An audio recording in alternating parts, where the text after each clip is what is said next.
those, and then we'll come back and look at more. Ngozi, Okay. do you have any take on any of those Facebook comments or Twitter? Well, disastrous, really? Yeah, disastrous, really. That's a good way to look at it. I think that what is so interesting about the Obama legacy on Africa is that no matter what, it's going to be fodder for historians for many years to come.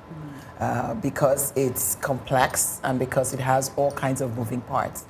But I think that it's really important that Africans remember that this was a president that tried to look at Africa from an equal partner perspective. I think that's probably the biggest stamp of approval that we can give him. Let me take it back to Mariama. Mariama, do you have another comment from the Facebook or even Twitter? Absolutely. We'll go to Facebook, and this one is from Yahya Ahmed Gumel from Nigeria, who writes that Barack Obama's legacies are numerous in Africa. However, he says the most conspicuous one is a speech he made at the African Leaders Summit in Ghana, where he said Africa does not need strong leaders, but strong institutions.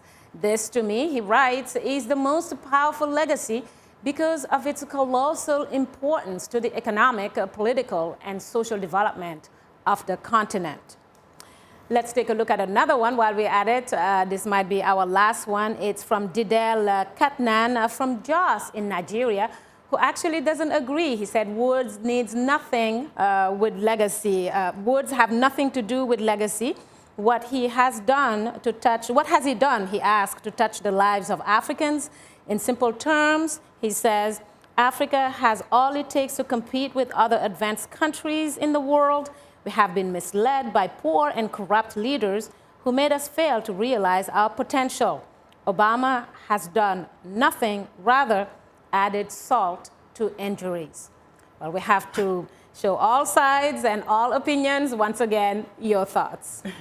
Mariama, thank you very much. I see Professor Kwaku shaking his head. Well, that's not an uncommon sentiment in Africa. Adebayo in South Africa, the Center for Conflict Resolution, wrote a piece describing Barack Obama's legacy as a politics of symbolism. Empty words and no action. I don't agree with that because symbols are important. But in terms of, if you compare George Bush, who most Africans will probably tell you is not their favorite president, if you compare what Bush did on the continent to speeches that Barack Obama gave, they don't compare. You know, look at PEPFAR, for example, which has saved African lives. Programs that really put money on the continent. So speeches are important because they give us vision, but you have to follow up. But as one of our commenters said, it's up to Africans to do these things. I don't think that it's American president's job to develop the continent. It's great if he can help, but this is a job that should fall to Africans. But before we went to break, I wanted to comment on what Ambassador said. Barack Obama's legacy has a gestation period. It's going to take a while for us to see whether the seeds that he's planted will actually yield fruits or not. And that requires a cooperation of the incoming government.